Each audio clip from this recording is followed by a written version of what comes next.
I want to talk to you about the first 10 steps to building wealth as a Canadian in Canada. Money stress is real. If you've ever felt like you're working hard but still not getting ahead, you're not alone. Maybe you're carrying debt, maybe you're living paycheck to paycheck, maybe you're making a decent income but wondering where is all my money going and why is my net worth not growing. The good news? Building wealth is complicated. It's not about finding the next hot stock, timing the market, or getting lucky. In my experience, wealth is usually built through a series of simple steps done consistently over a long period of time. Today I want to we'll talk you through what I believe are the first 10 steps to building wealth in Canada. So let's get started. Number 1, know your numbers. You can't improve what you don't measure. Before you build wealth, you need to understand exactly where you stand today. What do you earn? What do you spend? What do you owe? What do you own? Many people spend more time planning a vacation than they've ever spent on their finances. Think about that. You spend more time planning a vacation than planning your wealth building. So start by calculating your net worth. Add all your assets, subtract your liabilities. That is your starting point. No judgment, no emotion, just facts. And it could be a negative. And in many cases, it is a negative. Because once you know where you are, you can create a roadmap of where you want to go. Step 2, create a spending plan.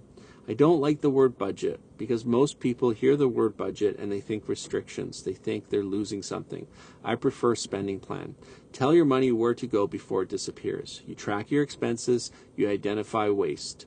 Look for subscriptions you don't use, habits that don't serve you, and purchases that don't bring you lasting value or joy. And remember, wealth isn't built by making more money alone. It's built by creating a gap between what you earn and what you spend, and that's the real key. The gap becomes your future wealth. Step 3, build your starter emergency fund because you need it. Life happens. Cars break down, furnaces fail, unexpected expenses show up. That's why your first savings goal should be a starter emergency fund. For most people, I recommend saving between $1,000 and $3,000 as quickly as possible, setting it aside in a high-interest savings account. This is not your long-term emergency fund. It's simply enough cash to prevent a simple surprise from becoming a credit card problem. This small step creates momentum and confidence. Step number 4 is eliminate your consumer debt. Consumer debt is the biggest wealth killer for Canadians. Credit cards, lines of credit, personal loans, high-interest financing. Every dollar going towards interest is a dollar that you could have used to build your future. Choosing a strategy that works for you. Some people prefer the debt snowball method, paying off all the smallest balances before the big ones to create motivation. Others prefer the avalanche method, attacking the highest interest rate first. The method matters less than the consistency to get it done. The goal is simple. Become consumer debt-free as soon as you can. Step number 5, build a fully funded emergency fund.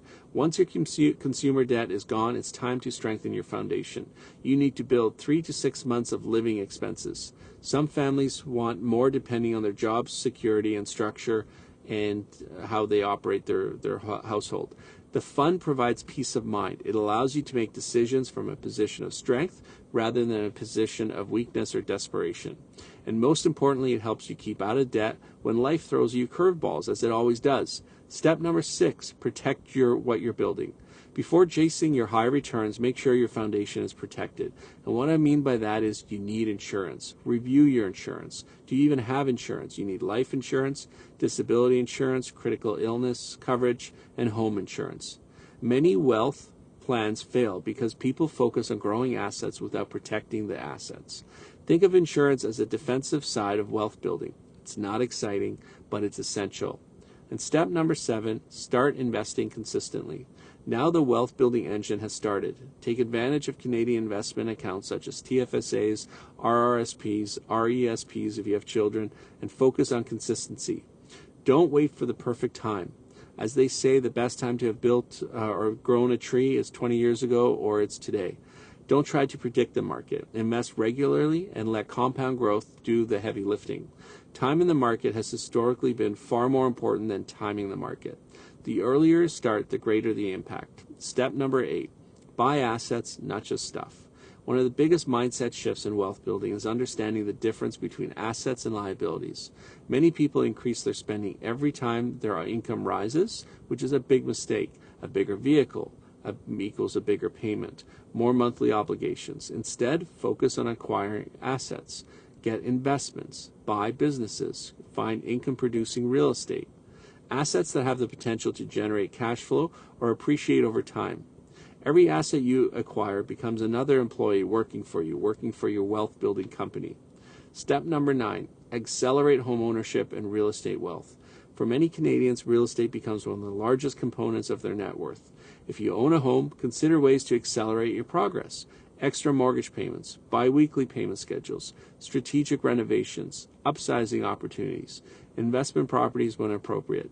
The goal isn't simply to own real estate. The goal is to use real estate strategically as part of your overall wealth building plan. Your home can become one of the most powerful wealth building tools available. There's so much opportunity there. Step 10, build a legacy. This is where wealth becomes meaningful. Once your financial freedom is strong, begin thinking beyond yourself. How can your money improve the lives of others? How can you support your children, grandchildren, community, or causes you care about? True wealth isn't measured solely by your bank account. It's measured by the impact it creates, for the ability it allows you to help others, the ability it allows you to give, the ability it allows you to create opportunities for the future generations, for people that you care. And that's when wealth becomes something much larger than money. So, if you're feeling overwhelmed right now because you're at the early stages, you don't need to complete all 10 steps this month, obviously.